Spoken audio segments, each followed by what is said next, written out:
The night stayed still and hushed. Outside the window, the city released its calm pulse, streetlights fixed like watchful stars, and far-off engines humming softly. Inside a simple apartment, a woman sat at her table, surrounded by unopened bills. She traced the envelopes with her fingertips, as if gentleness could dissolve the weight inside them. She whispered, "If I could only have more money." But the request fell like stones into silent water. No ripple, no answer. She did not realize she was speaking to the universe in the language it understands best: vibration.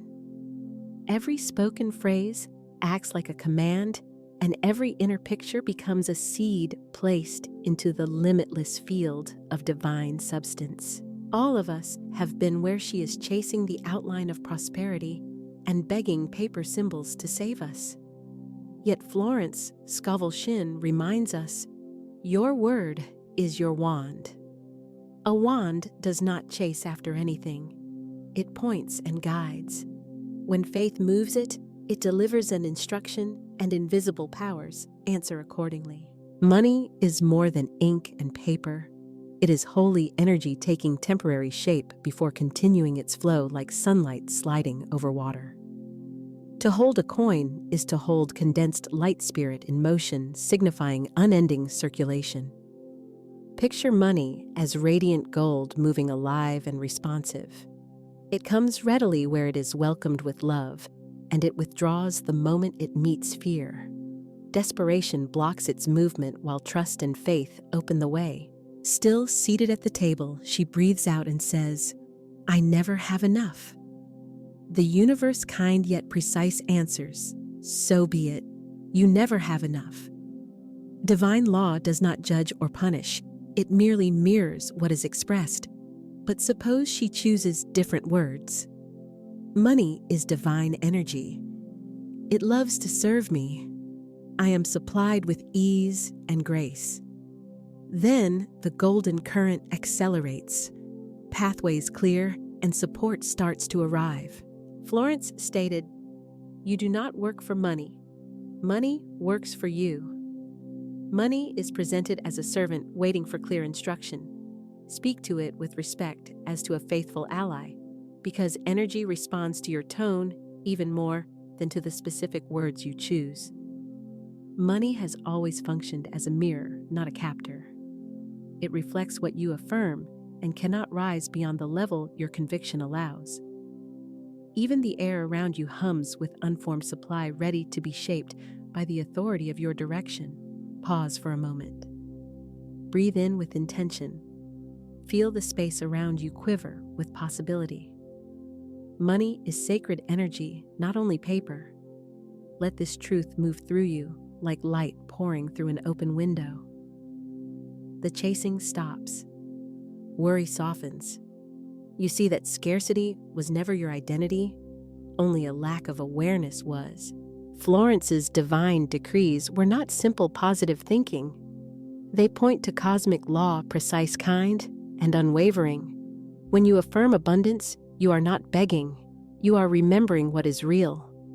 Money responds to vibration the way a harp responds to touch. Gratitude draws out music, while fear silences the sound. Now speak gently.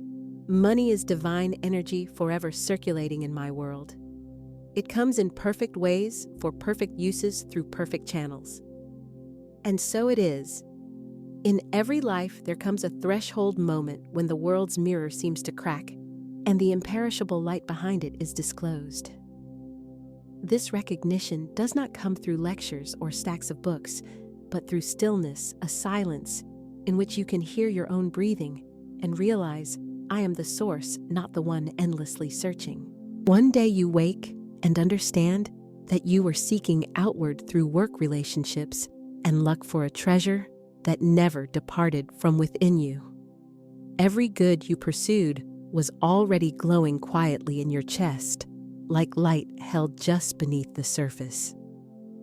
Florence said, "Man's supply is inexhaustible, for he draws it from within." When you recognize yourself as divine substance, its self-begging is replaced by rightful guidance. You stop asking permission to flourish and begin to speak with the steady authority of someone who already has what is theirs. Softly close your eyes. Imagine yourself held within a vast field of warm, golden light. This glow is not only around you, it is what you are. It pours outward from your heart, illuminating whatever it touches. You are no longer chasing abundance. You are the origin and radiant expression of it. Say inwardly, I am not looking for wealth. I am wealth made visible. I am not seeking provision. I am divine substance in expression.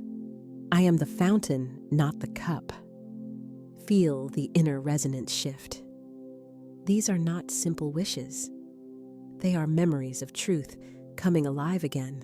Florence taught that nothing can come into your life you do not speak into existence. When you adopt lack as who you are, the law reproduces it. When you align with the divine, what returns to you is abundance. There was a woman named Clara who worked in a print shop. Though she tried continuously, her wages seemed to disappear. One evening, a friend gave her The Game of Life and How to Play It. When she read the line, man is a spiritual being and his supply is inexhaustible, something stirred within her. Before sleep, she whispered, I am divine substance. Money is drawn to me through peace. Within a few weeks, her situation shifted. An old client returned, her commissions increased, and a partnership opportunity appeared. But beyond the money, Clara found a new posture, her shoulders lifted and her eyes brightened. She had moved from pursuing to generating, from seeker to source. You too stand at such a crossing. The outer world repeats familiar doubts. You don't have enough. It's hard, yet these are only echoes of a dream. The moment you state, I am divine substance, creation rearranges itself to mirror your command. Take a measured, gentle breath. Perceive spirit condensing into tangible expression. With each inhale, you affirm unity with Source. With each exhale, you release what is illusory. Next, picture yourself before a radiant mirror. A luminous version of you looks back, calm, confident, encircled in golden light. Prosperity is not approaching you, it is emanating from you. As observer and reflection merge, the sense of division fades until only you remain as the living image of boundless provision. Speak softly, I am not searching for wealth. I am wealth revealed. An ancient inner knowing awakens understanding that predates fear. It whispers, I have always been enough. Carry this awareness into daily life and doors open in ways that defy easy explanation. Helpful people appear, clarity emerges, and resources begin to flow, because calm attracts what strain tends to repel. Gratitude naturally surfaces. Sunlight, water, and breath evoke a sense of immense abundance. Wealth is not only what you own, it is intrinsic to who you are. Let this realization settle deeply and become stable within you. I am divine substance. I command wealth and peace. Repeat it with steady, unhurried reverence until it seems to echo through your entire body. This is not merely a positive statement, it is the acceptance of identity. When you rise again, outward conditions may look the same, yet the surrounding field feels charged with possibility. You will recognize that every encounter and apparent coincidence is drawn in by the quality of vibration you express. You will no longer insist, I need more. Rather, you will affirm, all that I require flows to me in divine order. You will stop asking, can I afford it? And instead declare, I am provided for in perfect ways. And reality itself, exact and faithful to principle, will answer, it is so. Pause at this point and say aloud, I am divine substance. I command wealth in peace. Following a sincere decree, a sacred stillness opens a subtle resonance that persists beyond what is visible. Though the outer ear hears silence, the cosmos has already begun shaping what is unformed into what can be seen, answering your directive. Florence Scovel Shinn referred to this principle as the law of the word. It is old and strikingly straightforward. Every utterance is like a seed sown into the soil of divine substance. Some seeds are cast in fear and others in trust, yet all are destined to grow. The universe does not judge or play favorites, it mirrors. Many people speak automatically, not realizing their words outline what comes next. They say, "I can't afford that," or "money never stays with me," and the law, accurate and impartial, executes the directive. Consider a short illustration. A shopkeeper named Elias ran a small store, capable and diligent, yet repeatedly undone by setbacks. Shipments came and ruined customers dwindled, and one morning after another misfortune, he cried, "This business is cursed." The statement rang out, and the law answered. Difficulties multiplied.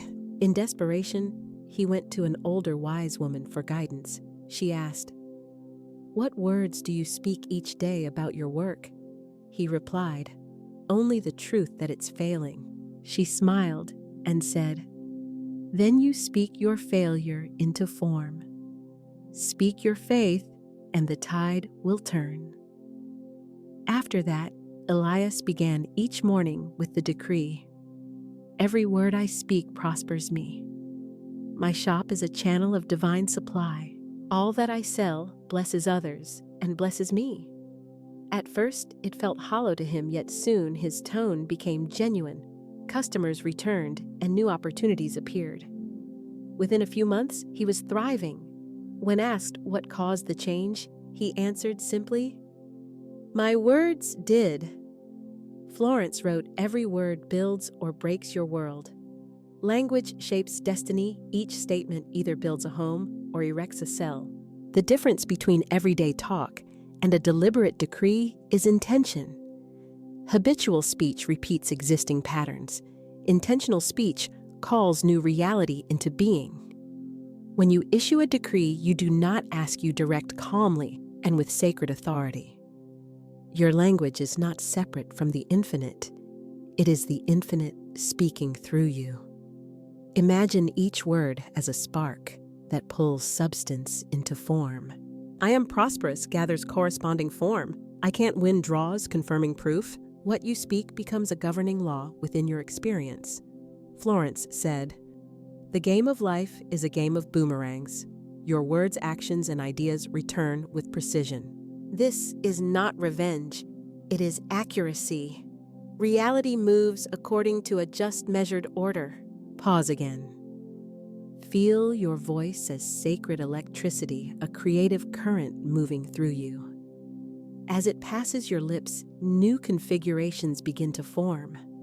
You are not merely speaking to the universe, you are giving it voice. In the silence that follows a decree, elements begin aligning. People, opportunities, and timing rearrange to fulfill your word. Even if your eyes do not register it right away, the mechanism engages immediately.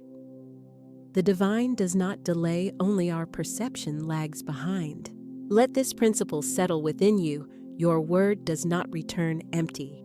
It accomplishes the purpose it contains. Consider language as seeds planted in universal soil. Soil never questions the seed, it simply nourishes it. Plant an acorn and an oak follows. Speak fear and hardship grows. Speak faith and the extraordinary unfolds. Become an intentional cultivator. Care for your vocabulary as consecrated instruments. Ask, does this sentence build or undo? Does it affirm vitality or scarcity? Each morning, before the day's noise begins, take a quiet moment and declare, "Every word I speak prospers me. Every decree manifests in perfect ways. My words are divine commands, drawing only good." Feel the vibration not as rote repetition, but as remembrance returning. By governing your speech, you take the helm of your destiny. Now imagine the clear note of a bell traveling through space. It does not beg or chase. It simply rings and the environment aligns to its pitch. Your decrees function in the same way. Your language sets the key of your life. Speak in harmony and your world tunes itself to match. Florence said, "Your word is your wand. Wield it skillfully and the unseen responds with obedience. Declare it now, every word I speak prospers me." Beneath every manifestation runs a luminous current, the law of specificity. Reality is limitless yet exact. It responds to definition, not vagueness. Unclear language produces unclear outcomes. Florence instructed, "You must state clearly what you desire and in perfect faith know that it is done." Asking for something good is like telling the ocean, "Anything is fine," but affirming I receive $5,000 in perfect ways for perfect purposes creates a precise pattern for substance to follow. Imagine creation as a symphony waiting for your cue. If you hum without direction, the tune dissolves. Raise your baton with certainty, and each instrument synchronizes. Your decrees work the same way. Precise language generates precise manifestation. Uncertainty does not punish us, it simply mirrors back. Reality responds in proportion to how we speak.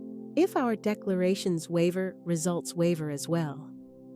Florence told her students never use "I want" or "I hope." Speak only "I have," "I receive," "It is done," for the subconscious obeys finality. An illustration: David, a young painter, filled canvases with brightness, yet lived in shortage. Each day he lamented, "I just need more money." As a result, he received more needing and more delay. One night, while browsing a small bookshop, he came upon Florence's instruction.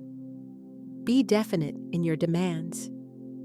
Declare your good clearly, and the law of supply will hasten to fulfill it. That same night, he wrote, "I receive $5,000 easily, quickly, and under grace for the expansion of my art and the blessing of others. This or something better manifests now." He repeated it at dawn and dusk, not with tension, but with calm expectation. 2 weeks passed with no sign. In the third week, a letter arrived. A collector proposed buying several works for $200. David trembled as he read, not from doubt, but from knowing. This was not accident, it was principle. He had provided a definite pattern, and the universe complied.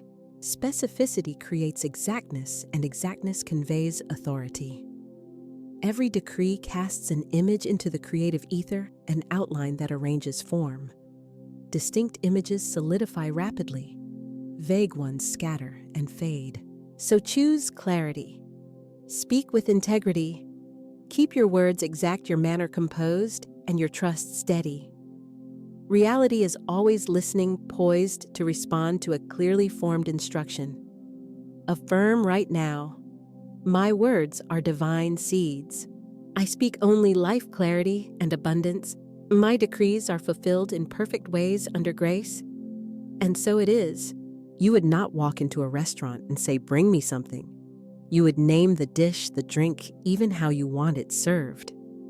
Yet when speaking to the infinite, we often say, "Just bless me," as though the sacred must figure out what we mean. Dear one, you are not governed by chance. You are a shaper of manifestation. The infinite waits for exact direction spoken through you. Pause and reflect. What specific good are you intending? Not a blurred sketch, but a definite form. What would it look like? What would it feel like? And what sign would tell you it has arrived? Now, imagine a golden scroll opening before you. You are invited to write your decree upon it. Breathe, and in your inner vision, inscribe these words: I receive Sawa. So, specific desire in perfect ways, through perfect channels, under grace, and in divine right timing. Watch the sentence brighten as you write it, each letter alive with power. Notice its authority, no begging, only a loving command. You are not hoping for an opportunity, you are declaring what must occur. Florence would assure us that divine mind welcomes clarity in our requests. She would say, never think you are asking too much of God. You are only asking in proportion to your faith. Infinite supply does not diminish. In that realm, nothing is large or small, there is only resonance and alignment. Precision acts as the bridge between belief and embodiment. It shapes unseen energy into visible form. Let us return to David. After his first demonstration, he used the rule in other areas of life. When looking for a studio, he did not say, "I want a better place." He wrote, "I receive a bright, peaceful studio with tall windows, affordable rent, and near the park, under grace and in perfect timing." In under 2 months, that exact place appeared beyond what planning by itself could have produced. Each time he spoke with precision, results came through routes he could not have predicted. This shows the law's second aspect: you declare the outcome, and the divine orders the means. You do not have to control the how. You set the intention in love and then release it. Clear decrees make you magnetic. The field around you gathers into coherence. People, circumstances, and timing align and move toward you with orchestrated precision. This is the unseen choreography of divine order in motion. Now breathe slowly and let the lesson settle. Vague intention produces vague results. But when you affirm, "My good is specific, ordered, and mine now," you give substance a structure, place contours on light, and speak direction into disorder. Let your language function like art. Paint your prosperity in crisp detail. Live inwardly as if your aims are already fulfilled, because in divine mind, they are already complete. Whisper again, "Now I give thanks that my decree is set clear and perfect. All channels open in harmony, and my good appears now." You can feel the room change, can't you? The faint vibration in your chest, the widening behind your ribs. This is your decree beginning to anchor itself. In Florence's words, a man can only receive what he sees himself receiving. So refine your inner picture. Put it on paper, voice it, visualize it, and bless it. The universe responds to a precise instruction expressed with faith. Now, dear listener, take a pen or simply open inwardly and craft your own decree. Record the amount, the aim, and the intention. Whether it concerns finances, feelings, or spirit, let it be exact. Then speak aloud, "My decree is set." Because once your decree is written, it starts moving through the invisible realm. The law activates pathways open, and your word, now embodied, goes forth to meet you. Write your decree now. Be specific, amount, purpose, and timing. Comment below, "My decree is set." There is a holy frequency that surpasses hope, outpaces belief, and exceeds effort. Gratitude. Gratitude is unseen lightning linking the invisible and the visible. It is the divine message to the universe: I already possess what I requested. Florence Scovel Shinn wrote, "Bless what you have, and you will be blessed indeed." She recognized that gratitude is not merely a response. It is a creative force. When you offer thanks before results appear, you step out of ordinary time and into divine order. You speak as someone who knows the desired outcome is already complete in the unseen. The untrained mind prays from lack, saying, "Please bring it to me." The awakened soul prays through gratitude, saying, "Thank you that it is already done." Gratitude is emotional alchemy. It changes the raw metal of yearning into the gold of fulfillment. It transforms waiting into receiving and struggle into ease. Let us move softly into a story that holds this truth. There was a man named Samuel who had spent years searching for stable work. Day after day, fear occupied his mind, and worry shaped his speech. He would say, "No one is hiring, or I can't seem to catch a break," and the universe, ever compliant, mirrored his decree. One afternoon, a friend invited him to a small spiritual meeting where Florence's teachings were studied. There he heard, "Give thanks before you see it, for that is faith in motion." Something awakened inside him. That night before sleeping, he whispered, "Thank you, Divine Mind, that my perfect position is already mine. Thank you for divine compensation. Thank you that my path is prepared." He spoke quietly, without tension, and with peace. He did not know the method. He only knew it would come to pass. For the next 2 weeks, he maintained this gratitude practice morning and night. He blessed every circumstance, even the bills arriving in the mail. He would hold each envelope and say, "Thank you, for you remind me that I am trusted with circulation." Before long, a call came. An old acquaintance recalled Samuel's abilities and offered a role perfectly aligned with his talents. It was exactly the kind of work he had wanted, bringing freedom, respect, and pay beyond what he expected. When asked what had shifted, Samuel smiled and said, "My words, my heart, my gratitude." You see, gratitude opens a gate that mere effort can keep shut. When you give thanks ahead of time, you inform the universe that the issue is resolved. And because divine law does not oppose certainty, the unseen hastens to become visible. Florence often told her students, "Praise opens the gates. Complaint closes them." When you praise what is good, whether a small coin or a slight opportunity, you increase its expression. When you bless the ground, you stand on it produces more to bless. Pause now. Inhale deeply and slowly. Sense your heart widening like the sun. Whisper softly, "Thank you that it is done." Say it once more. "Thank you that it is done." Let the words move through you like gentle rain. Each syllable bears faith. You are not waiting, you are receiving with welcome. You are not pleading, you are remembering. Florence said, "When man blesses or gives thanks for what he has, he invariably increases it." Gratitude is not a metaphor, it is law. It attunes your vibration to completion.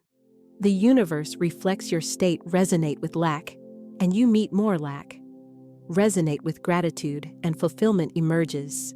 The feeling of gratitude is equivalent to having. When you offer thanks, you enter the timeline where it is already accomplished. Imagine yourself beneath a shower of gold, each drop warm and luminous love money, health peace. You raise your hands in thanks. The drops increase as you say, "Thank you that I live in abundance. Thank you that I am guided and supported. Thank you that all things work together for my good." Gratitude speeds manifestation. The field around you hums at a higher pitch, drawing closer to completion. A student once asked Florence, "What if I see nothing to be grateful for?" She replied, "Then give thanks for the invisible good preparing itself. Praise before it appears, and it will rush into sight." Gratitude is not a response to evidence, it is the force that brings evidence into being. Each morning, consecrate your day. Thank you for this perfect day. Thank you for divine favor and increase. That current moves ahead of you like light that arrives before sunrise. Gratitude loosens resistance. Anxiety tightens, but gratitude releases. Even hopes not yet met begin to move when you settle into thanksgiving. You see that every diversion was divine arrangement, and every delay a kind of training. Gratitude transforms hindsight into insight. Now close your eyes. Select one desire, a specific amount, a restored relationship, a new home. Imagine it completed. Breathe and say thank you that it is done. Repeat it until your heart accepts it as real. The gentle joy that rises is creation taking place in the present. What is unseen arranges itself around your decree. Angels of supply stir, timing and people come together. Florence taught that gratitude acts like a magnet. Without it, manifestation inches along. With it, it accelerates. Bless your past, your present, and your future. Bless money as it comes and goes. Bless support you have not yet seen. Above all, bless yourself, the conduit through which good arrives. I give thanks for my ever-increasing good. Abundance is mine now. Thank you that it is done. Feel yourself surrounded by light. Fear thins away. You stop struggling and begin to receive. Gratitude dissolves resistance and releases the river of flow. There is a time so holy that even angels seem to pause the crossing between night and day. Florence Scovel Shinn called it the morning gateway, when heaven draws near to hear human words. At dawn, the subconscious is soft and receptive. What you say then impresses itself quickly onto your day. The ancients rose early not only to welcome the sun, but to form destiny. The first morning words establish the vibration for everything that comes after. Picture yourself at daybreak, the sky washed in pale gold, the air quiet with promise. You sit near the window, breathing softly. You are not simply starting the day. You are speaking to the infinite. Your words become keys that unlock the gates of good. Florence said, make your affirmations early before the world has spoken to you. When you speak first, your decree sets the rule for the day. Start with breath pull, light through your chest, then exhale gently 3 times. Whisper, "This is the sacred hour." Heaven listens closely, then speak unhurriedly. I am one with divine mind. My path is blessed, my supply secure. Every word I speak builds beauty, peace, and prosperity. I walk in grace, and all doors open before me. Listen to the quiet that follows. The silence vibrates with motion, the law answering. Florence taught, speak the word, and then rest. Know that it is done. Morning decrees are not hopes, they are authority. When you speak with steady certainty, the day is compelled to align. You become the cause rather than the effect. There was a woman named Ruth who woke before dawn each day. She whispered, divine order governs my day. I am provided for in perfect ways. At first it soothed her. Then signs of miracle appeared, good news assistance work that felt easy. When she missed the practice, life seemed weightier. One morning, as sunlight reached her face, she said, "It is done," and sensed the universe pause in attention. Tears came not from yearning, but from certainty. She had entered divine rhythm. After that, she never started her day in silence. Florence's students added under grace and in perfect ways. Say it at dawn. It brings your will into harmony with divine will. Blessings arrive through alignment, not strain. Whisper. All that concerns me is now in divine order under grace and in perfect ways. Peace follows. That calm is the sign of alignment. Morning amplifies gratitude many times over. Before you reach for your phone or revisit yesterday, bless what is present. Say gently, thank you for this new day of divine opportunities, perfect health, and perfect timing. In metaphysical law, timing is significant. The early hours, 4 to 7, are when awareness is most open. The subconscious is rich soil. Whatever you plant takes root quickly. Florence called it the hour of angels. In the hush of that time, celestial helpers await your decree. So when you wake, do not hurry. Sit in stillness. Light a candle if you like. Then speak with love and authority. This day unfolds in divine order. I am at peace, and everything I need comes easily. Say it once with certainty. Then go through your day trusting that heaven has already responded. The morning gateway is not only an hour, but a condition, a vibration of surrender and communion. You can step into it any time by pausing and breathing, but dawn opens it most naturally. When you master the morning, you master your world. The day unfolds according to what you have spoken, graceful and abundant. And as night returns, you will notice how each event traced back to that first morning word. Florence would say, "The early hours belong to those who know the law." Tomorrow morning, before you speak to the world, speak to the divine. Whisper your decree into stillness, knowing heaven listens most closely when your heart is quiet. Then return and observe what has shifted. There are 4 major channels through which prosperity reaches the one who commands it in faith. Florence Scovel Shinn named them disguised opportunities, messenger people, hidden resources, and multiplied blessings. To an unawakened eye, they look like coincidence. To a soul trained in divine order, they are clear traces of invisible supply made visible. When you decree your good, I now call forth my divine supply in perfect ways. The universe begins to reorganize. Circumstances, human hearts, even the movement of time lean toward the word you have spoken. You may not perceive it yet, but the currents have already started to shift. Prosperity often arrives in ordinary clothing. It seldom comes packaged as luxury. It appears as a small request, a simple task, or a surprising idea. The untrained mind says, "This is nothing." The awakened mind says, "This may be the shape my blessing has chosen today." There was once a woman who prayed for financial freedom. She pictured money coming quickly, maybe through an inheritance or an unexpected gift. Instead, her neighbor asked her to help organize old books in an attic. She agreed, though reluctantly. In the dusty stacks, she found a rare first edition worth more than a month of her wages. More importantly, she met a collector who later became her business partner.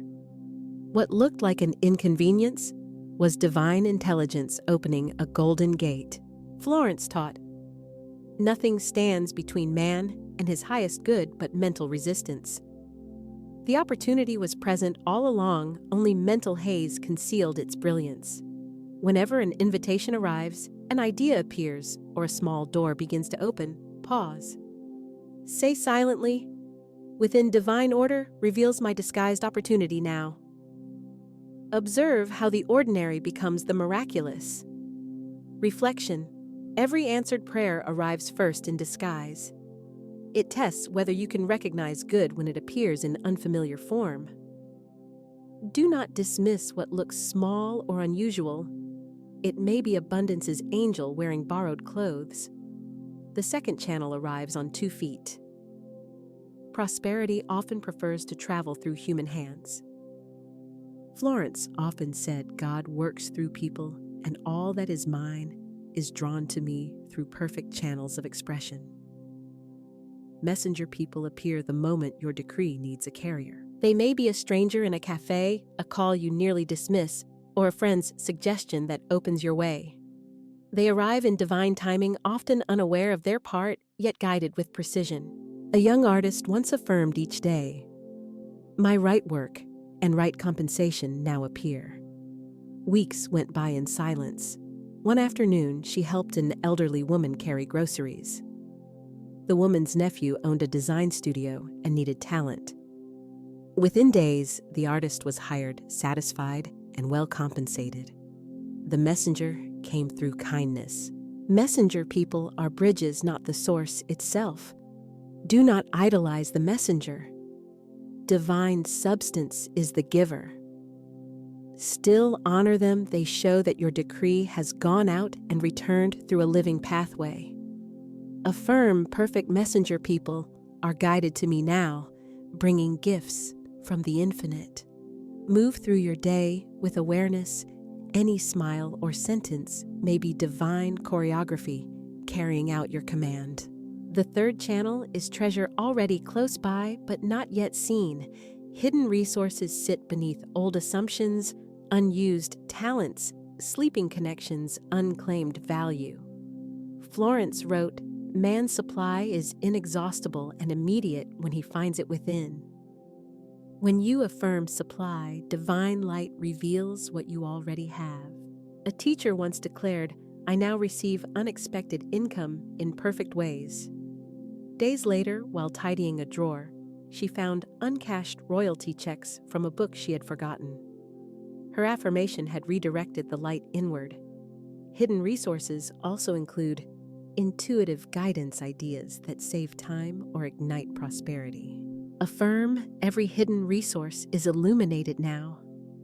I see with divine eyes and act with divine timing. Walk through life as though you are on sacred ground. Any drawer, idea, or connection may be gold in disguise. The universe delights in surprising those who believe. The final channel is multiplication, the mysterious enlargement that happens when gratitude, faith, and right use come together. Florence called it the miracle of increase. A woman tithed faithfully from a modest income, saying, "Every dollar I give blesses and multiplies."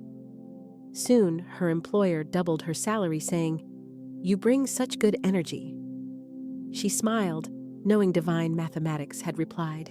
Multiplication starts with appreciation. What you bless expands. What you resent shrinks. Bless your money, your home, your meals, your work, and you set expansion in motion. Affirm, everything I touch multiplies in divine proportion.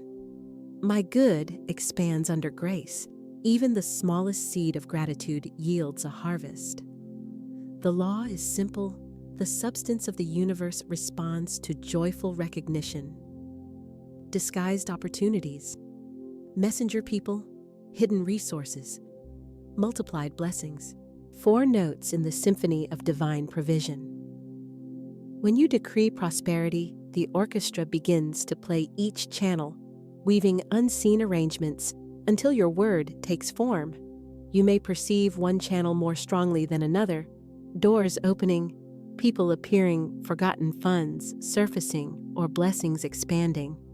All of these signal that divine order is living and responsive. Breathe and affirm. My supply flows through many channels, but it comes from one source. That source is infinite intelligence moving through everyday life.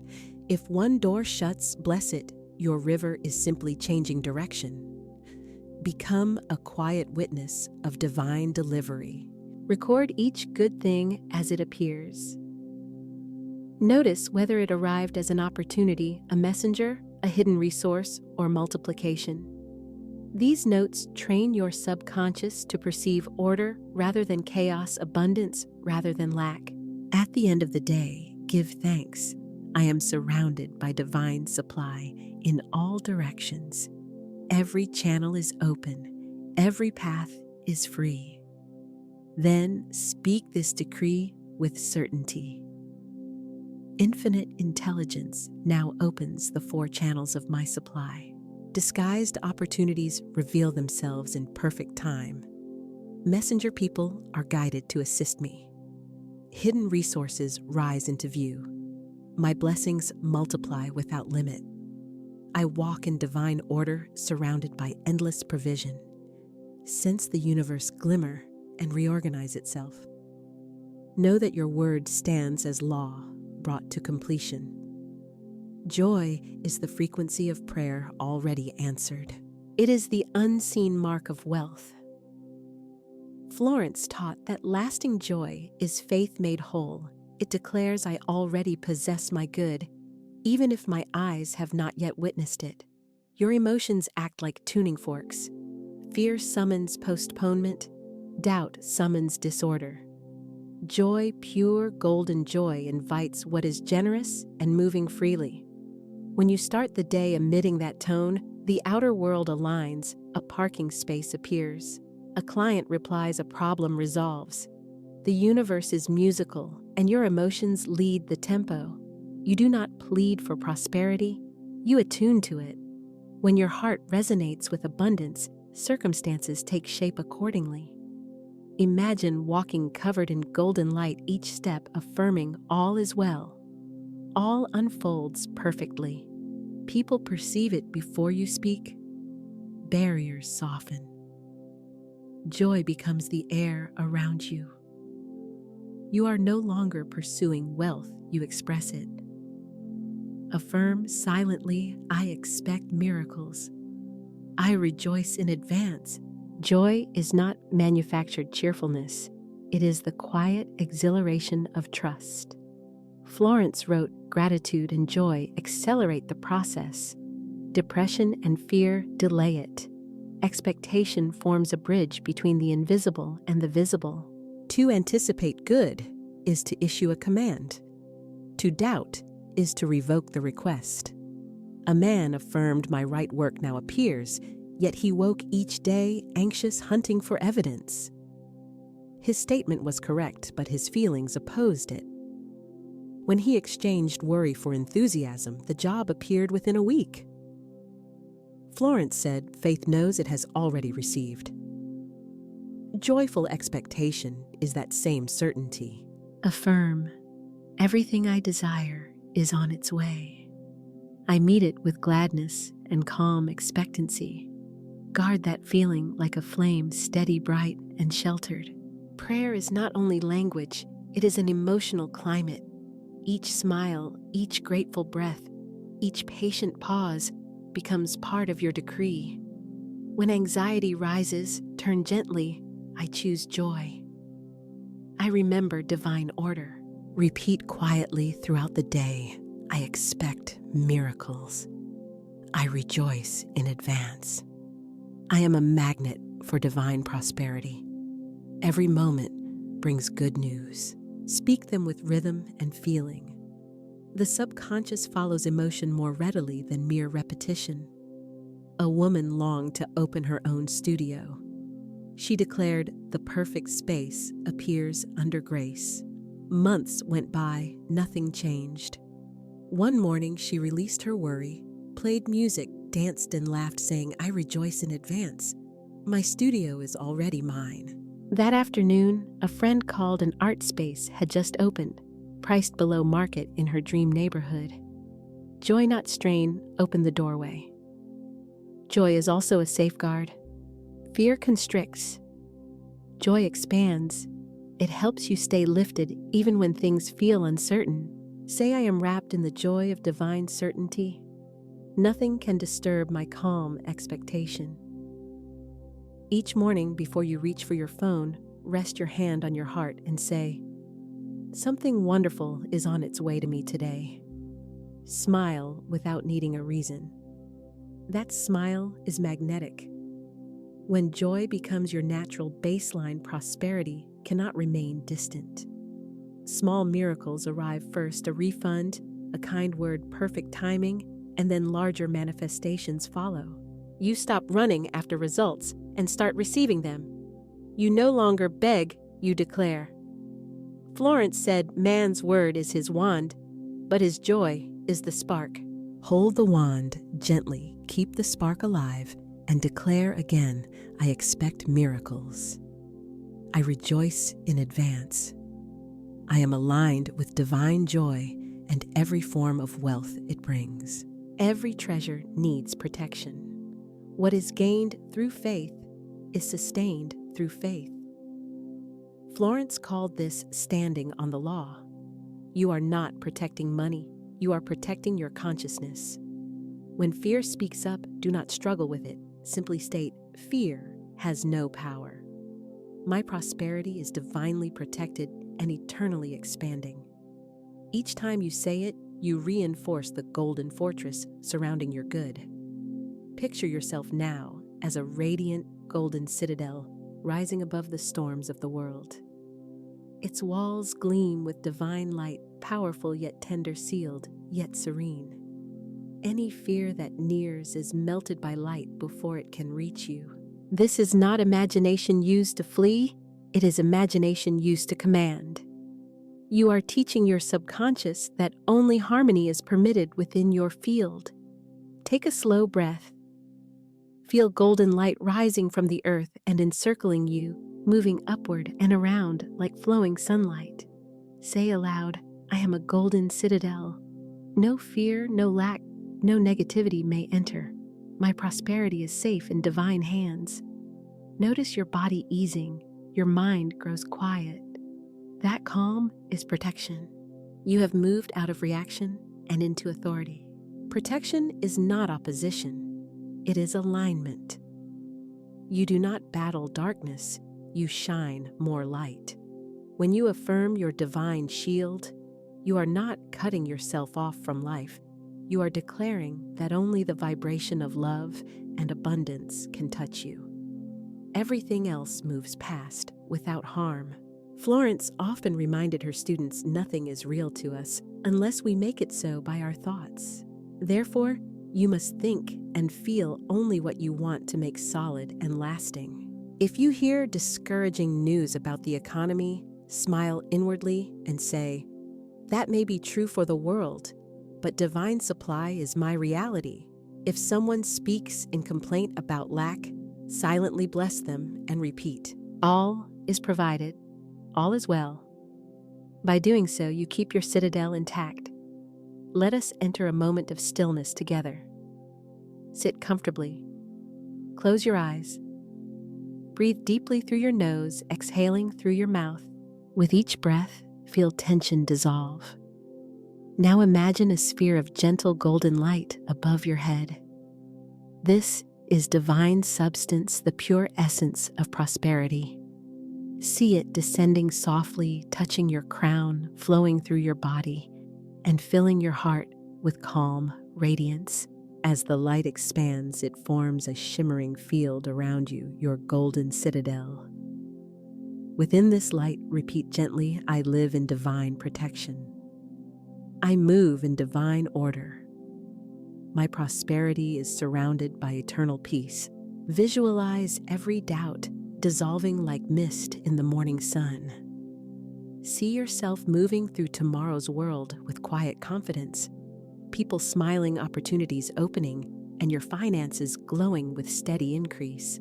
If stray worries arise, imagine placing them outside the golden walls and watching them dissolve into harmless sparks. Now say the decree Florence might have spoken herself.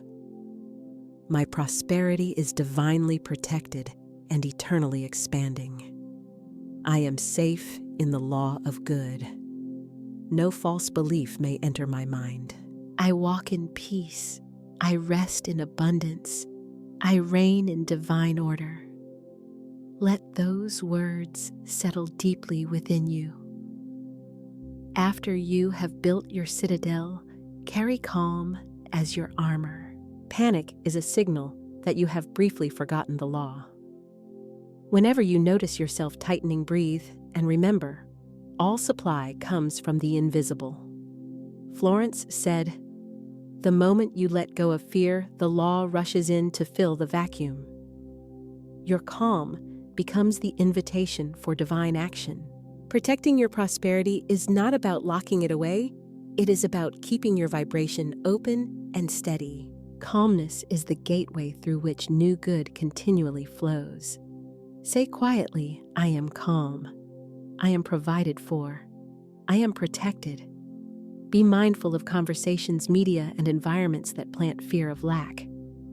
Each word you hear plants a seed. If you absorb too much talk of recession, scarcity, or limitation, you unconsciously align with it. Florence advised man should never voice lack or limitation, for by his words, he brings them into form. Choose instead to surround yourself with uplifting voices, music affirmations, and friends who speak life. Let your environment match your decree. When you must engage with negativity, silently affirm, nothing can disturb the peace of my soul.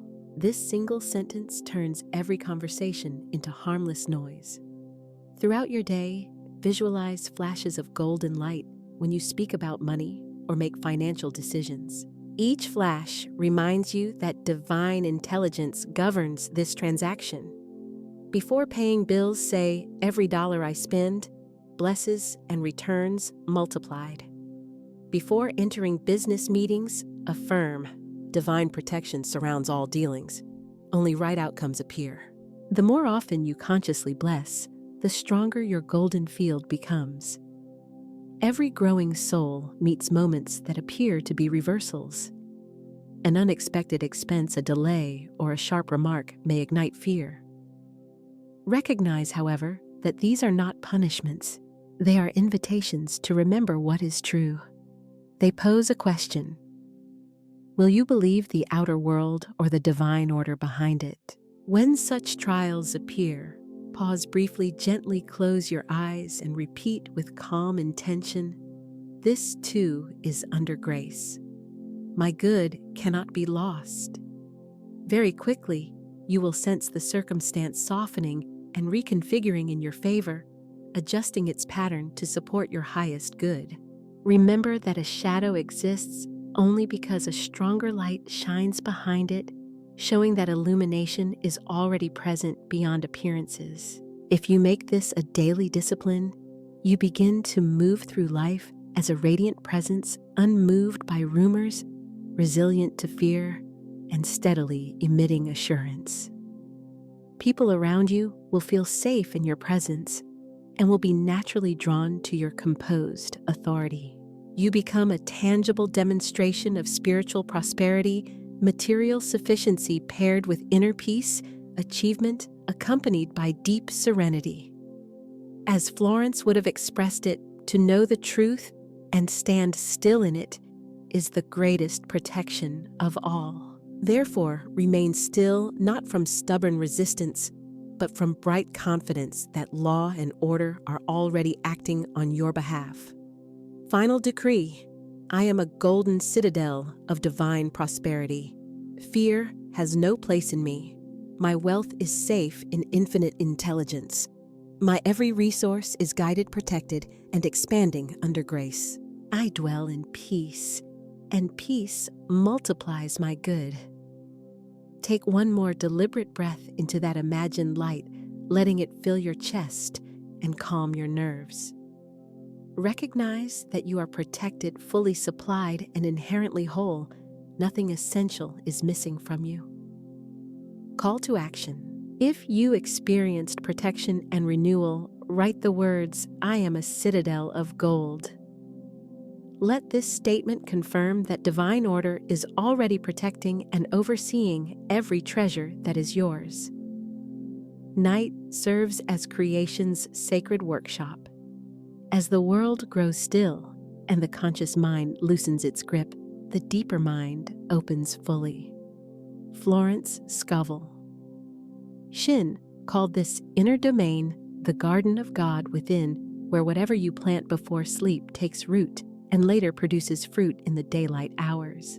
To guide prosperity, you must tend this inner garden each night, uprooting fear and planting abundance. The thoughts and feelings you carry in the last minutes before sleep become the pattern your subconscious delivers into the unseen. In that realm, divine substance shapes itself in alignment with what you have impressed upon it. Imagine your mind as a wide field. Every belief, memory, and feeling is a seed growing in its soil. During the day, thoughts scatter in all directions. Some become weeds, others become flowers. But when night arrives, the gardener returns. That gardener is your conscious will, preparing the ground for tomorrow's harvest. If you fall asleep in anxiety, replaying lack, you are planting the same weeds again. If you go to sleep in faith and gratitude, you awaken to a richer field.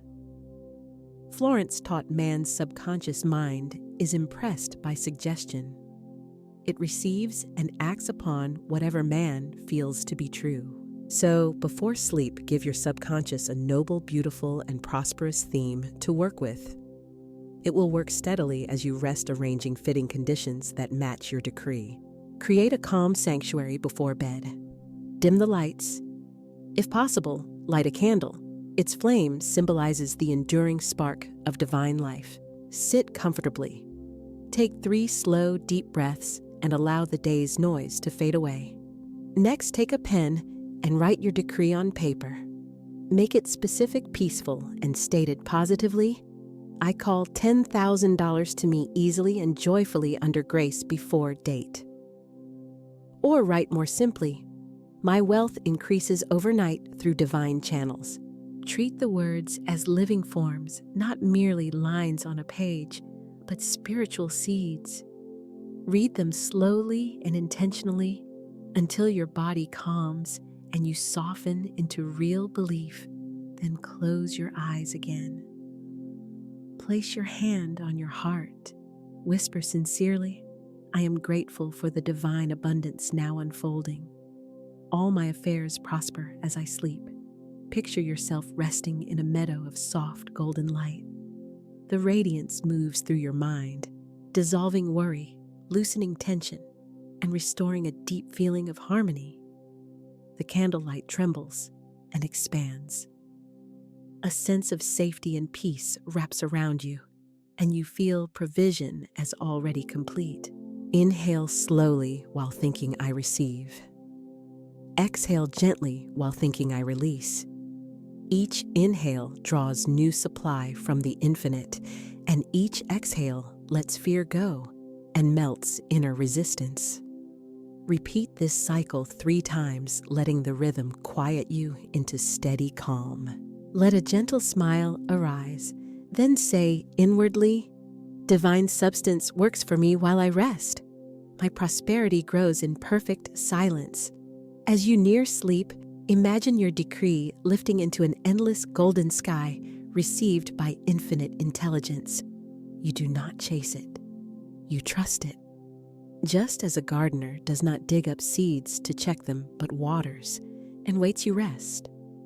Florence often said, the subconscious mind takes man at his word.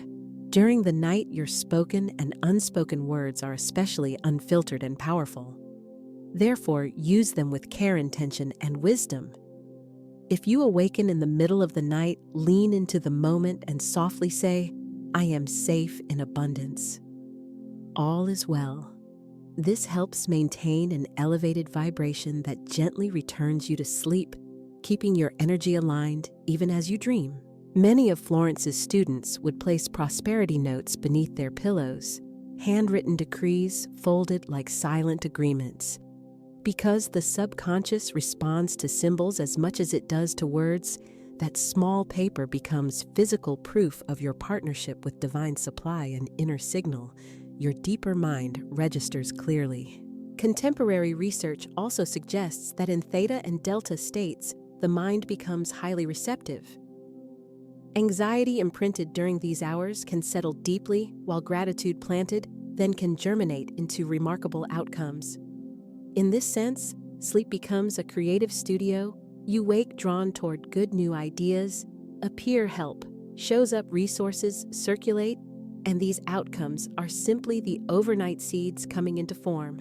If you decide to work with a candle, extinguish it deliberately and affirm my intention rises into divine substance and returns fulfilled. This final line seals your decree as finished. Then let silence collect around you and ease into restful stillness. At dawn, before speaking to anyone or touching your phone, whisper each morning, I reset my reality. Money hears my first words.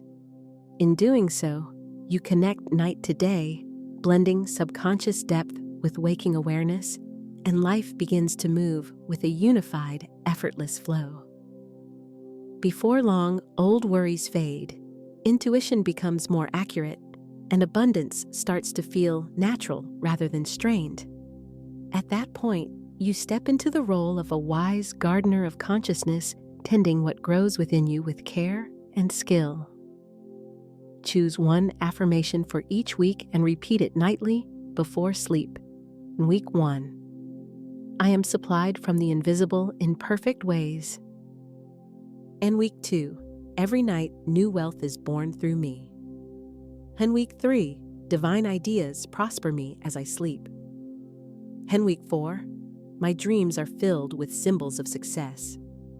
And this consistent rhythm creates depth, A month of focused repetition impresses truth more strongly than scattered statements. It is consistency, not excess wording, that changes entrenched patterns. One decree spoken with real conviction and repeated with faithfulness can uproot years of scarcity at the root. With time, discipline matures into second nature. You fall asleep feeling as if the universe itself is tucking you in. Your dreams become quiet sanctuaries, and your subconscious opens like a trust-filled garden. Florence said, "Man can only receive what he sees himself receiving." When you drift off, imagining yourself abundant and calm the next day reliably arranges itself to reflect that inner image. Before you yield to sleep, speak softly and reverently, and the divine substance within me never sleeps, and it builds my good and perfect silence. And I release worry and receive peace. Hold my mind is a garden of gold replanted tonight with faith. Han by morning, new blessings bloom. Let these lines support you like a gentle cradle. Faith is the sign of mastery. Florence taught, never voice failure or lack, for by your words you are condemned. True faith keeps the remembrance of supply alive, even when outer appearances seem to diminish. Every sincere seeker meets a season that feels like collapse, money-reduced opportunities closed, and silence them pressing close. The surface mind protests. It's not working. Yet spiritual law does not break down. It simply rearranges conditions toward a higher alignment. A woman confronted by a family emergency watched her savings disappear. Even through tears, she affirmed divine supply never fails. What is mine cannot be lost. A few weeks later, a former client returned and provided double what she had spent. The gap was not punishment, but design shifting her into place for a greater good.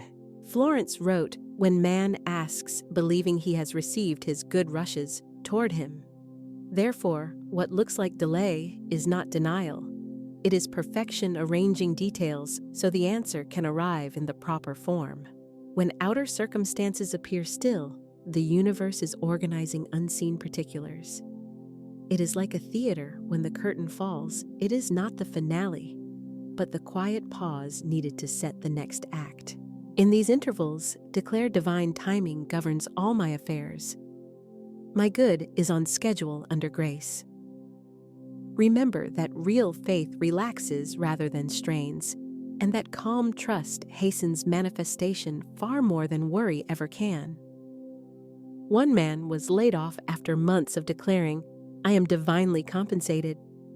Although friends mocked his certainty, he kept affirming, "I am divinely employed in perfect ways." He tithed from what he had arrived each day prepared and thanked the unseen for provision. Before long, a former colleague offered him a better position. His faith had been tested in the fire, and it came out stronger and more refined. Life itself seemed to ask, "Will you stay steady when external appearances collapse?" He chose steadiness, and abundance answered clearly and unmistakably. Faith holds an alchemical power to transform fear. It turns waiting into deliberate preparation and reorganizes apparent chaos into exact choreography. Whenever life trembles, respond with, "Though appearances falter, divine supply is sure."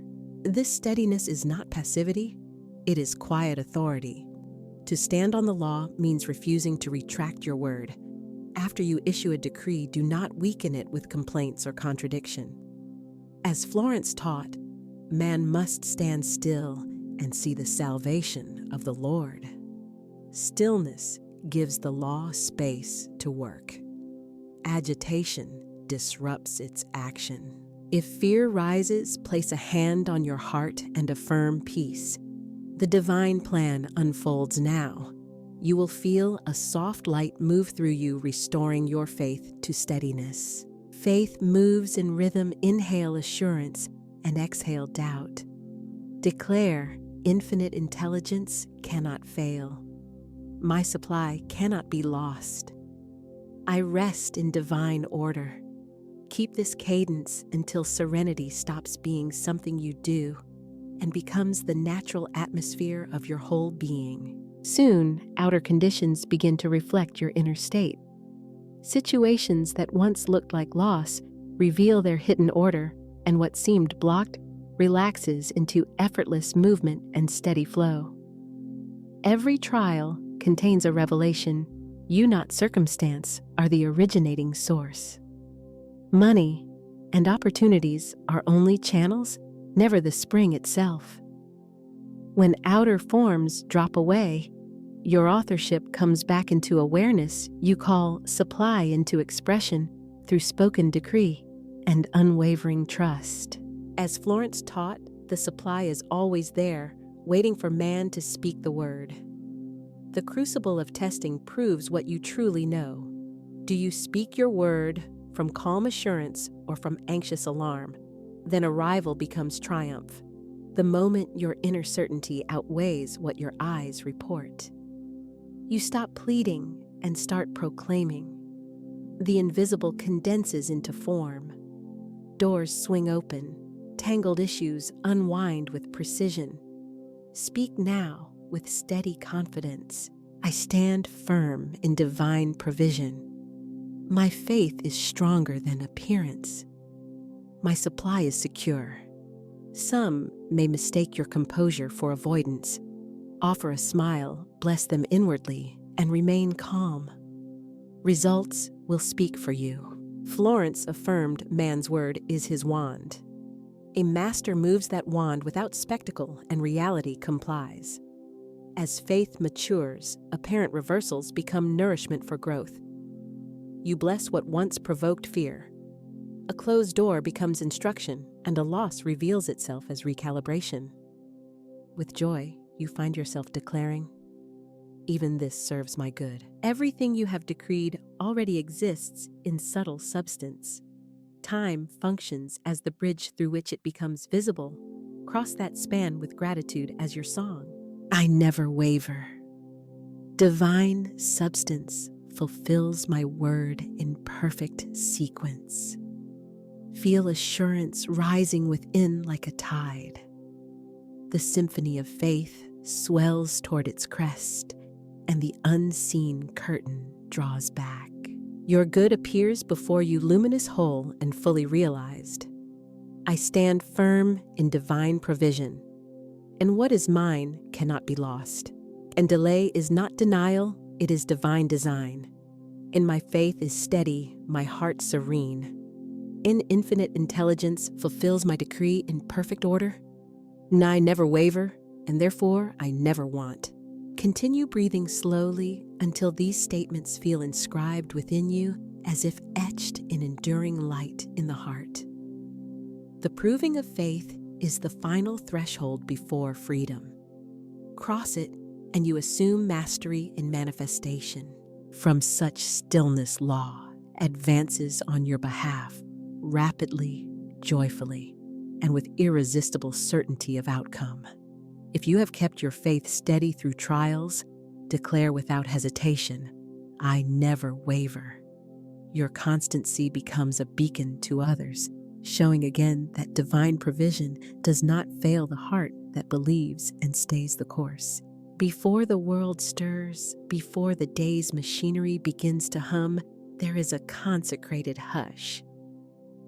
This is Sunday dawn, the hour of golden beginnings.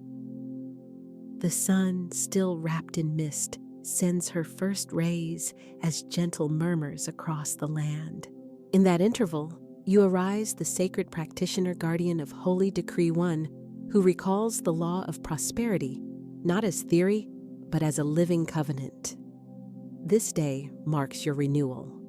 The week's opening breath belongs to you and takes the form you give it. The rite begins in deep quiet and deliberate stillness. Choose a sanctified spot, a corner washed in gentle light, or a seat by a window that welcomes the rising sun. Place before you a mirror, a gold-colored candle, a clean sheet of paper, and a pen that moves easily. Let these items become your altar, unadorned, clear, and aligned with your intention. As you take your place, notice the air fresh, nearly crystalline in clarity. The scent of dawn dew mingles with a faint trace of wax and the suggestion of possibility.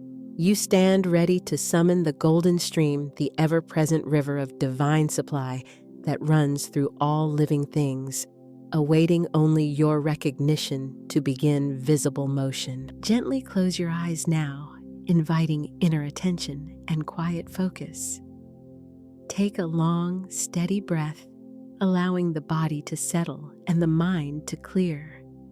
Then, in the silent seam between inhalation and exhalation, offer this whisper to your own soul. This day, I align with the current of infinite prosperity. I remember who I am, a channel of golden good, an instrument of divine supply, a radiant vessel of eternal abundance. Now open your eyes and turn toward the mirror with attentive reverence. Look at your reflection not with critique, but with veneration. Understand that the eyes meeting your gaze are not merely human. They are the divine looking through you. The image before you is not only your face, it is your divinity made visible. Light the golden candle and let its presence consecrate the moment. Observe the flame's living movement as if it breathes in rhythm with you. Every tremor of light becomes a silent prayer transformation unfolding in real time. Fire, an archetype of purification, devours limitation and releases it as radiant power. It stands as the emblem of divine alchemy, fear turned into faith, doubt into clear knowing, and scarcity into overflowing good. Now take your pen and compose your decree of the week with deliberate clarity. Let the wording arise not from analysis, but from higher knowing. Remember, a decree is not a hope. It is a directive language that carries divine authority. State it in the present tense, because in the invisible, it is already accomplished and true. Examples: I live in the ceaseless flow of divine supply. All that I require appears in divine order, with grace and ease. The golden stream moves through every area of my life, work, health, love, and joy, blessing all it touches. I am prosperity itself, radiant calm, and endlessly replenished. As the lines take shape on the page, register their potency. The ink carries intention. The characters themselves seem to hum with vitality. Each syllable acts like a key that opens unseen thresholds. You are inscribing not only paper, but the fabric of the universe in miniature. Pause here, let the energy settle and gather around your words. Read the decree aloud 3 times, unhurried and reverent, as though the air itself listens and preserves it. Speak with full conviction, because your word operates as law in your world. I speak the word, and it is established unto me. Sharon, I decree divine prosperity now, and the universe rushes to fulfill my command. Shannon, I give thanks that it is done perfectly, completely, and joyously. Now, undertake the sacred gesture of release. Lift the written decree above the candle's flame. Notice the edge bending, shifting from white to honeyed amber, and then to ash. As it burns, murmur softly, I release this word into divine action. And it is no longer mine, it belongs to the infinite. Watch the smoke spiral upward. It carries your decree into the invisible, those subtle ethers from which visible form emerges. Sense the holy exchange occurring. What was inscribed transmutes into energy, and what was voiced condenses toward reality. In this, you are the alchemist who turns word into manifestation. When the paper has burned fully, close your eyes again. Place a hand over your heart and feel its steady rhythm, the universe's pulse within you. Imagine golden radiance pouring from the candle into your heart, saturating each cell, every recollection, and every inner space. Now watch this golden current flowing outward through your home. your connections, your finances, and your creative work, leaving harmony, abundance, and joy wherever it moves. Remain here a little longer, letting the feeling deepen and stabilize. Inhale the golden brightness steadily into your chest and mind. Exhale a wave of gratitude, allowing appreciation to spread through your field. When you feel complete, speak gently and clearly, I am one with the golden stream of prosperity. Sinai live, move, and breathe in divine supply. Sina, my world reflects my consciousness of abundance. Sina, all is well, all is perfect, all is provided. Sit quietly in the hush that follows. Allow the phrases to fall like morning dew, soaking gently into the soil of your soul. You may choose to end with a tender sound, a bell's chime, a sustained musical note, or simply the soft hush of your breathing. This simple act signifies the sealing and completion of your decree. Now stand and move forward. Enter your day as the living expression of what you have spoken. Notice the nearly imperceptible change, a new texture in reality, a sense that circumstances are aligning in your favor. The rite has concluded, yet its resonance continues unfurling through the week, like petals of light opening. Each Sunday, you will return to this consecrated hour, not to repeat mindlessly, but to refresh and renew. Prosperity is not a final destination. It is a cadence, an ongoing dialogue between your consciousness and the infinite. As you stand up from your sacred space, morning is now fully awake. The golden light you called forth stretches across the sky, mirroring the radiance you sense inside. You smile in recognition what lives within is faithfully reflected outwardly. Commit to this Sunday practice for 90 straight days. Week by week, your frequency will rise, your demonstrations will quicken, and your trust in divine order will deepen. Speak your pledge aloud. Now I begin my golden 90. Say it out loud and write it in your journal, or even as a public comment, as a witness of your commitment. The universe responds to that kind of clarity, and the gates of supply open wide. Morning light pours through the curtains, golden, vivid, and gentle, resting on your face. The world stirs, the soft hum of life returns, and you awake and attentive, remember your sacred promise. You are not merely seeking prosperity. You are the living channel through which prosperity moves. Today is not for pursuit. It is for calm, steady command. The daily prosperity decree is not mechanical repetition. It is a practice of remembrance, a conscious return again and again to the frequency of divine supply. Each morning, before stepping into the day's momentum, you pause to align with intention.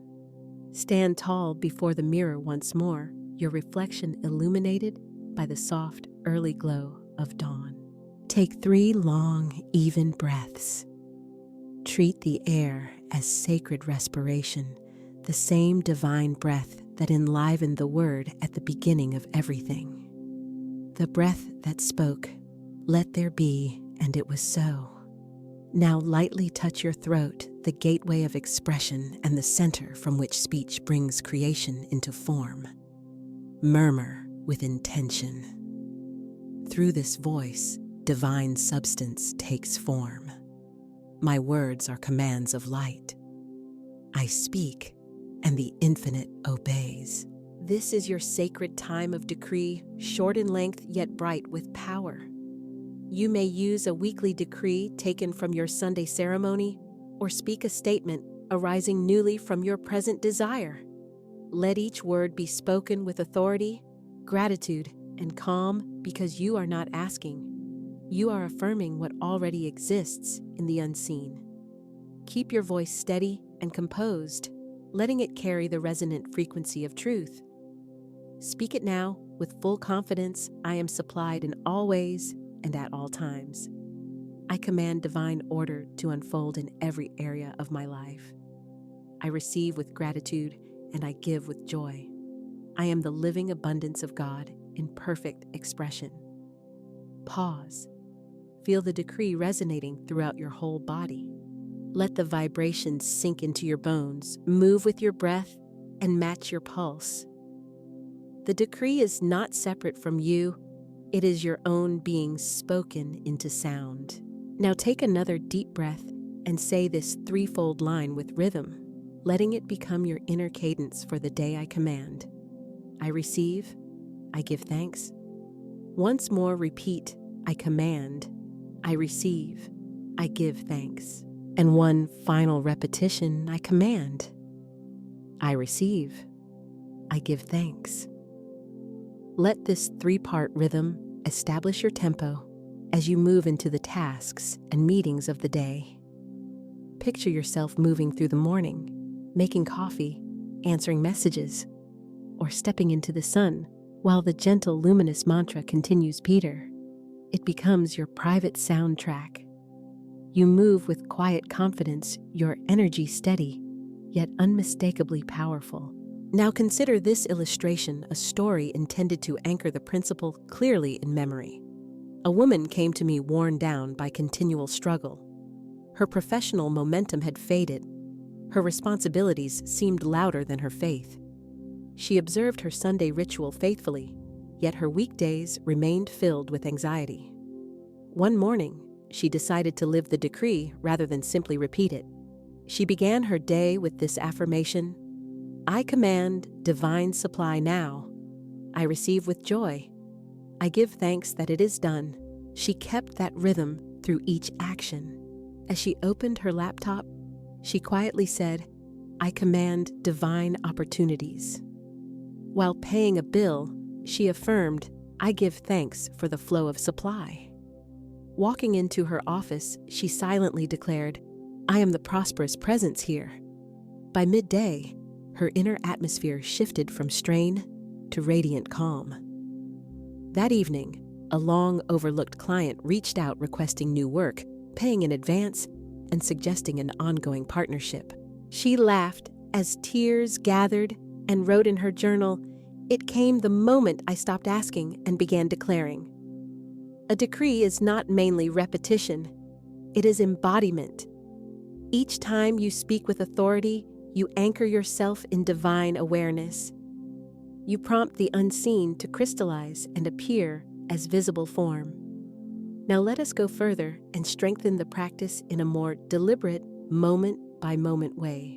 Throughout the day, return to your decree whenever a natural pause arises, before a meeting, before you hit send, or as you cross a new threshold. Let your presence embody the decree so completely that you become its living expression. When confusion appears, respond with this concise directive: divine order is now established. When a picture of lack arises, meet it with this identity statement: I am the source of all supply. When delay seems to show up, address it with this law-aligned truth: in divine mind, there is no delay. All unfolds now in perfect time. And when the good arrives, as it surely will, pause for a moment, breathe, and seal it with gratitude by affirming, I give thanks for this evidence of my decree fulfilled. This three-part cadence command, receive then, give thanks, turns an ordinary schedule into a working temple. You move through your hours as though passing through sanctuaries, with each action becoming a form of prayer, and each breath like a note in the wider symphony of divine order. Imagine that as the sun moves overhead, a soft golden field forms around you, unseen to the eye, yet subtly felt by those you meet. It carries peace, assurance, and prosperity. People sense it, doors open, hearts ease, and directions align. This change occurs not through chasing, but because your presence radiates sufficiency. And when challenges arise, as they will, serving as invitations rather than punishments, you do not sink into fear. You pause, place a hand over your heart, and state with calm conviction. This, too, is the unfoldment of my good. Divine intelligence moves through the situation now. I remain unmoved, for I am one with the source. This is mastery remaining composed in an apparent storm, fully aware that spiritual law continues to operate without fail. Evening arrives. The day softens at the edges and the sky turns rose and violet. Before sleep, take one last moment to return to your decree. Speak again your threefold cadence I command. I receive. I give thanks. Close your eyes. Let the rhythm of those words carry you into gratitude. Remember each trace of grace from the day, a kind comment, an unexpected smile, a small success, or a quiet moment of peace, each one proof that divine order is working with precision. For one who practices the word, nothing is insignificant. There are no small blessings. Every moment is a necessary thread in the larger tapestry of design. Tomorrow, you will rise again, and your decree will rise with you, not as a heavy duty, but as a living pulse of divine remembrance within you. As Florence Scovel Shinn said, "Your word is your wand." Every decree you speak acts like a luminous wand of light, drawing matter into alignment with the divine pattern. Therefore, embody the word you speak. Carry your decree into action. Let your language function as law, and let your thinking work as blessing. Pause now and affirm with clarity, I am prosperity in expression. I am the word made manifest. I speak, and my world obeys. I live the word. Yes, this is your testimony. Write it down, speak it, and declare it aloud with confidence. I live the word. And so it is. Friday arrives with a quiet feeling of completion, the soft closing chord of a consecrated week. The days have unfolded like petals of a golden blossom, each one evidence of divine provision and a witness to your growing mastery. As the sun tips toward evening and the air takes on the scent of rest, you prepare for the sacred practice of gratitude, the final act that seals manifestation. This is the day of the Friday testimony, the set time to pause, reflect, and give thanks for both visible and invisible blessings that have moved into your life. Here, gratitude is not simple politeness. It is exact spiritual technology, the highest frequency of acknowledgement. It is the sacred thank you that multiplies whatever it touches. Pick up your consecrated journal, the one that holds your Sunday decrees, and open to a fresh page. Light a white or golden candle as a sign of clarity and illumination. Let the flame remind you that every fulfilled desire, every met need, and every realized dream begins in the invisible, and gratitude is the power that makes the invisible seen. Inhale deeply, allowing the mind to soften and the body to release its grip. Feel the week gather in your awareness, each day a musical note and each experience its own tone. You are preparing to compose and sing your hymn of thanksgiving. Now write this title at the top of the page with intention, My Testimony of Overflow. Pause and register the weight of those words. Overflow means more than enough. It signifies sacred surplus, the cup running over the boundless ocean of good that will not be contained.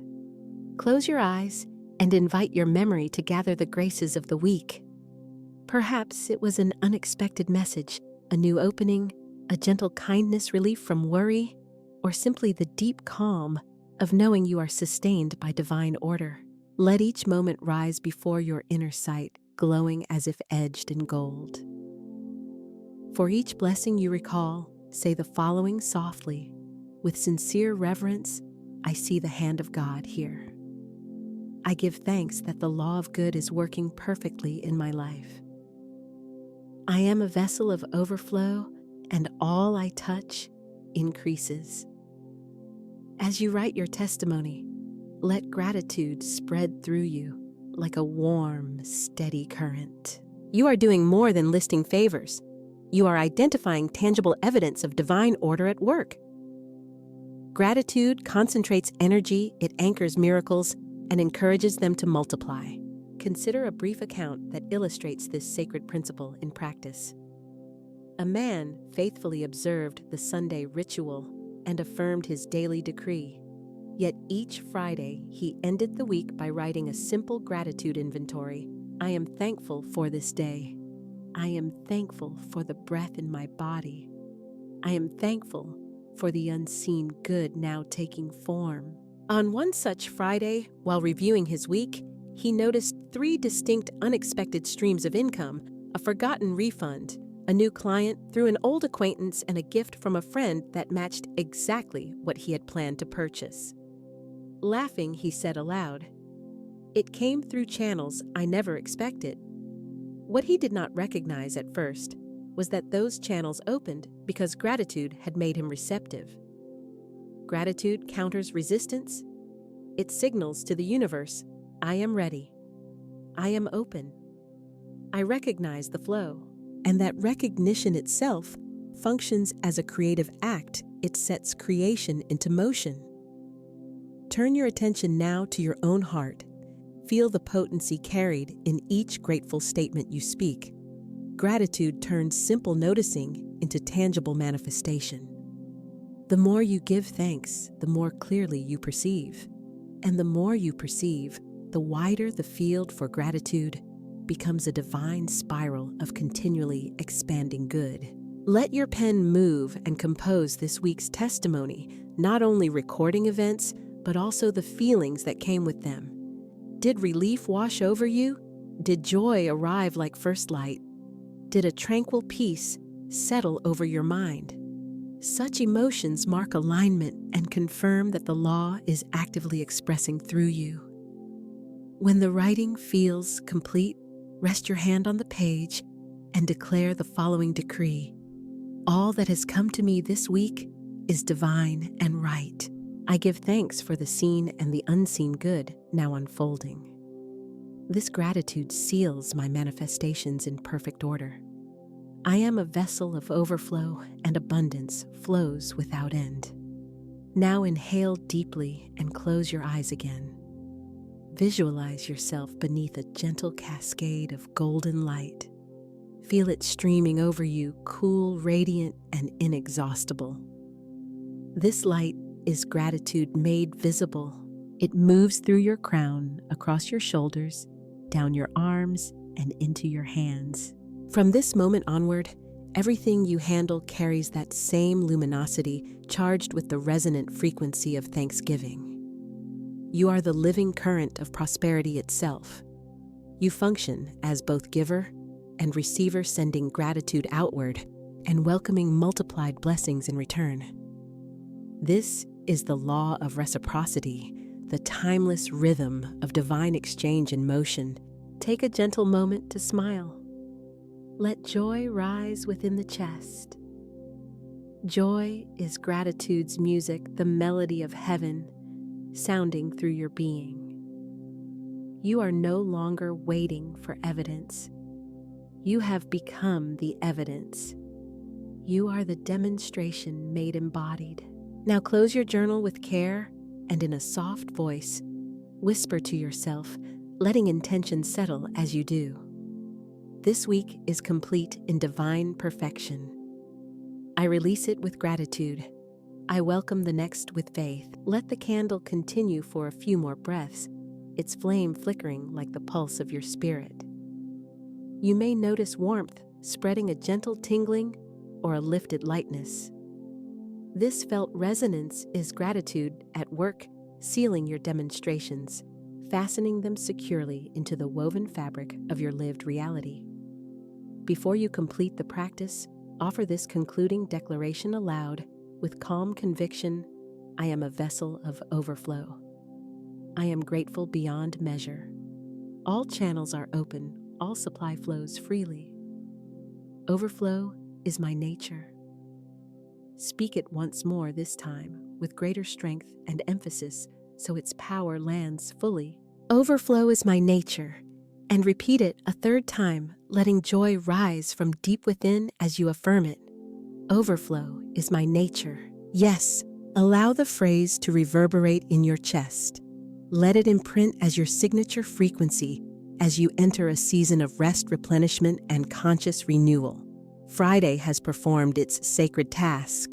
You have borne witness to the goodness of divine order, and the law has received your testimony. As evening unfolds, the environment takes on a new tone, softer, kinder, and more in tune. Because you recognize the good, that same good now recognizes you and responds.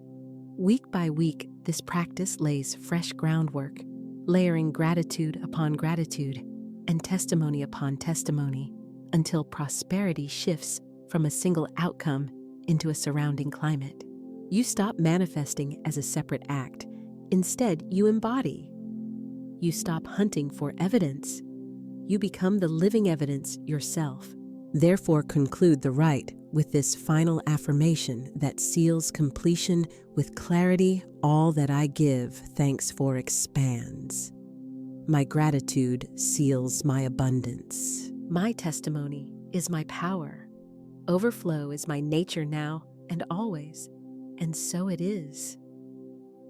Now speak your commitment aloud or write it in your journal, perhaps even share it publicly as a declaration of your growing spiritual mastery. Overflow is my nature. 90 days, a short span of time, yet large enough to reshape your inner world and outer results when lived with devotion. One season of life, yet also a sacred eternity in miniature, condensed into daily choices and steady awareness.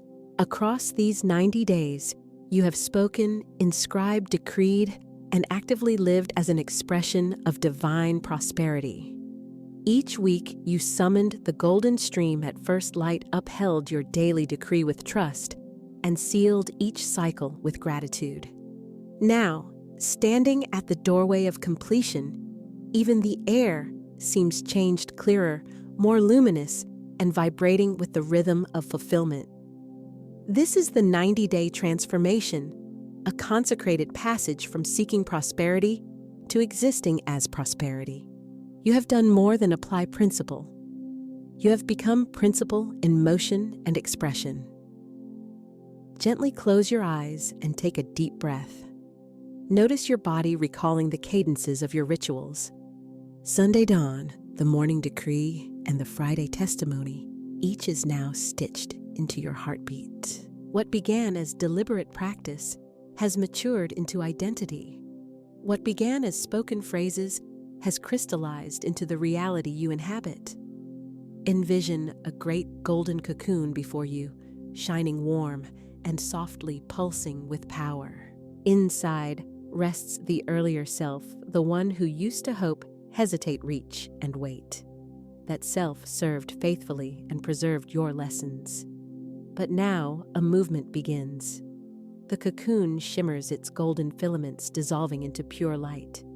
From within, you rise, wings gleaming with the essence of fresh creation. You are abundance in flight, no longer limited by the chrysalis of mere belief.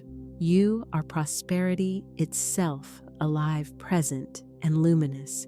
This is the fruit of 90 days, not only change, but revelation, the unveiling of what was always true beneath habit and fear. You were never meant to chase or acquire abundance. You were called to remember that abundance is your inherent nature and enduring identity. Let us reflect together on the specific ways this journey has reshaped your inner stance and outward life. The first 30 days, the awakening of faith and the gentle breaking of old patterns. During the first month, you tilled the inner soil. Doubts, fears, and limiting narratives rose into view. You faced the quiet whispers, I am insufficient. This is too difficult. Only struggle creates good. Yet with each Sunday candle and freshly written decree, hardness began to soften. Your word began to contour your world. Subtle indicators arrived, a refund, a kind remark, a sudden pocket of peace, showing the law already moving for you. Faith, which had seemed conceptual, took on texture and weight. You felt it in the rise and fall of your breath, in the tone of your speech, and in the quiet between actions. The law of demonstration, timeless, precise, and even-handed, began responding in clear, noticeable ways. You discovered that prosperity responds not to strain, but to inner certainty. You broadened your trust in the unseen. You spoke it as done and felt the joy of completion beforehand, welcoming outcomes before they had a chance to appear. The second 30 days. The expansion of flow and the art of generous circulation. Entering month 2, practice matured into cadence. Your daily decree shifted from a task into a heartbeat. You moved through each day as a channel for movement. Petitioning ceased and clear direction took its place, issued with serene authority. Your world mirrored this inner music. Conversations, unfolded resources arrived, and opportunities clicked into alignment. You reframed prosperity as movement rather than hoarding. You recognized that gripping creates a dam while generous release widens the channel. So you gave through language, through kindness, and through the gift of attentive presence. In that generosity, you met the paradox of divine law, releasing, widened the flow, and receiving increased accordingly. Gratitude matured into full-bodied joy. Thankfulness stopped being rote and became instinctive, as natural as breath. Each Friday's testimony gathered into a symphony of evidence that the universe was arranging circumstances in your favor.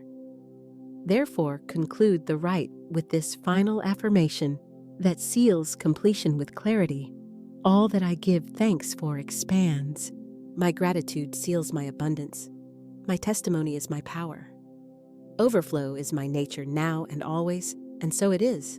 Now speak your commitment aloud, or write it in your journal, perhaps even share it publicly as a declaration of your growing spiritual mastery. Overflow is my nature. 90 days, a short span of time, yet large enough to reshape your inner world and outer results when lived with devotion. One season of life, yet also a sacred eternity in miniature, condensed into daily choices and steady awareness. Across these 90 days, you have spoken, inscribed, decreed, and actively lived as an expression of divine prosperity. Each week you summoned the golden stream at first light, upheld your daily decree with trust, and sealed each cycle with gratitude. Now standing at the doorway of completion, even the air seems changed, clearer, more luminous and vibrating with the rhythm of fulfillment. This is the 90-day transformation, a consecrated passage from seeking prosperity to existing as prosperity. You have done more than apply principle. You have become principle in motion and expression. Gently close your eyes and take a deep breath. Notice your body recalling the cadences of your rituals. Sunday dawn, the morning decree, and the Friday testimony, each is now stitched into your heartbeat. What began as deliberate practice has matured into identity. What began as spoken phrases has crystallized into the reality you inhabit. Envision a great golden cocoon before you, shining warm and softly pulsing with power. Inside rests the earlier self, the one who used to hope, hesitate, reach, and wait. That self served faithfully and preserved your lessons. But now a movement begins. The cocoon shimmers, its golden filaments dissolving into pure light. From within, you rise, wings gleaming with the essence of fresh creation. You are abundance in flight, no longer limited by the chrysalis of mere belief. You are prosperity itself, alive, present, and luminous. This is the fruit of 90 days, not only change, but revelation, the unveiling of what was always true beneath habit and fear. You were never meant to chase or acquire abundance. You were called to remember. that abundance is your inherent nature and enduring identity. Let us reflect together on the specific ways this journey has reshaped your inner stance and outward life.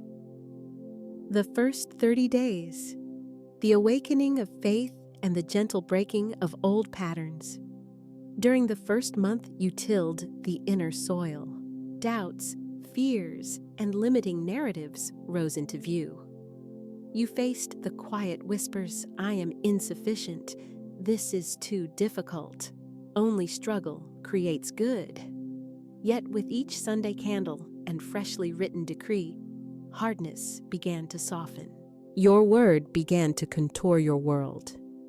Subtle indicators arrived: a refund, a kind remark, a sudden pocket of peace, showing the law already moving for you. Faith, which had seemed conceptual, took on texture and weight. You felt it in the rise and fall of your breath, in the tone of your speech, and in the quiet between actions. The law of demonstration, timeless, precise, and even-handed, began responding in clear, noticeable ways. You discovered that prosperity responds not to strain, but to inner certainty. You broadened your trust in the unseen. You spoke "it is done" and felt the joy of completion beforehand, welcoming outcomes before they had a chance to appear. The second 30 days, the expansion of flow and the art of generous circulation. Entering month 2, practice matured into cadence. Your daily decree shifted from a task into a heartbeat. You moved through each day as a channel for movement. Petitioning ceased and clear direction took its place, issued with serene authority. Your world mirrored this inner music. Conversations unfolded, resources arrived, and opportunities clicked into alignment. You reframed prosperity as movement rather than hoarding. You recognized that gripping creates a dam while generous release widens the channel. So you gave through language, through kindness, and through the gift of attentive presence. In that generosity, you met the paradox of divine law. Releasing widened the flow, and receiving increased accordingly. Gratitude matured into full-bodied joy. Thankfulness stopped being rote and became instinctive, as natural as breath.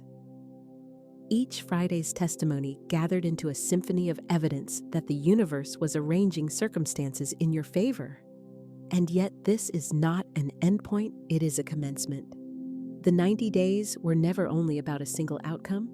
They were about establishing a lifelong frequency of divine prosperity. You have formed a consciousness that cannot be taken away. Prosperity is no longer something you pursue. It has become the atmosphere you live within. As Florence Scovel Shinn reminded her students with crystalline clarity, nothing stands between man and his highest good but his own doubt or fear. When these are gone, all doors fly open. And now, in the light of that understanding, every door stands open before you, unlatched, inviting, and ready for your step forward. Let us complete this transformation in awareness itself. Sit comfortably. Place both hands over your heart. Close your eyes and picture the golden cocoon once more. Only now it has fully dissolved into pure light. Watch that light radiate outward in widening waves, blessing your home, your relationships, your finances, your health, your creative work, indeed, your entire world. Repeat these lines after me, not as a request or hope, but as the steady voice of certainty and recognition. I am prosperity in motion. Everywhere I go, blessings flow. Every word I speak multiplies good. Every act I take opens new channels of supply.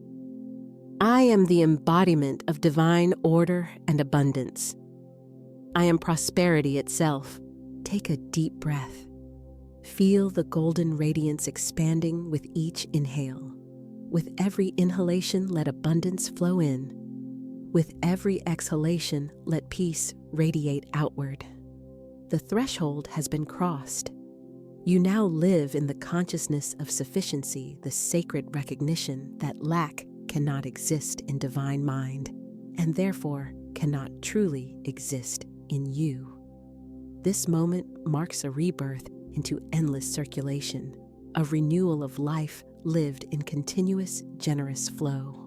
From here forward, move as prosperity itself would move, calm, generous, and radiant. Let your words carry quiet authority. Let your actions echo with grace. When you give, give with the certainty of an inexhaustible well. When you receive, accept with humble awareness that each gift is the divine moving toward you. You may continue lighting your golden candle at dawn and writing your testimony each Friday. Only now, these are no longer merely practices, they are celebrations. You have remembered your essence, and you honor it through joyful ritual. You are prosperity made visible in living, breathing form that others can sense and witness. You are the decree embodied, the word made living, the word that walks, chooses, and blesses with every step. You are the golden current itself, flowing through time and space, infusing every exchange of love, value, and energy with increase. You are the divine's enduring abundance, fully awake, deeply aware, and vividly active in every world you touch. Now, take a final intentional breath.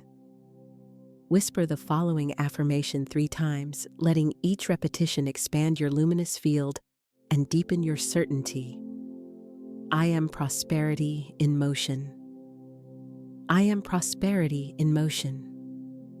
I am prosperity in motion. Feel the words melt into a silence that still hums with power. Remain in that stillness for a moment, resting in the frequency of completion and fulfillment. When you open your eyes again, you may find the world subtly changed, more vivid, more responsive, more luminous, because you are seeing it through the lens of your own abundant state. The 90 days have completed their sacred circle. You are no longer your former self. You are the true self you have always been, now remembered and embodied. Declare your completion with a clear, steady voice. I am prosperity in motion. And if you feel guided, share this declaration outward as a witness, a vow, an initiation. Write it, say it, and release it into the unseen so that anyone who hears may remember their own creative power. Subscribe to continue on the golden path, the way of ongoing expansion, effortless creation, and steady remembrance of the divine working through you. For this journey has no final endpoint. It deepens, widens, and brightens with each faithful step you take. And you, dear one, remain the guiding light, illuminating the way forward with the radiance of your remembered abundance. And so it is sealed, established, and set in perfect order.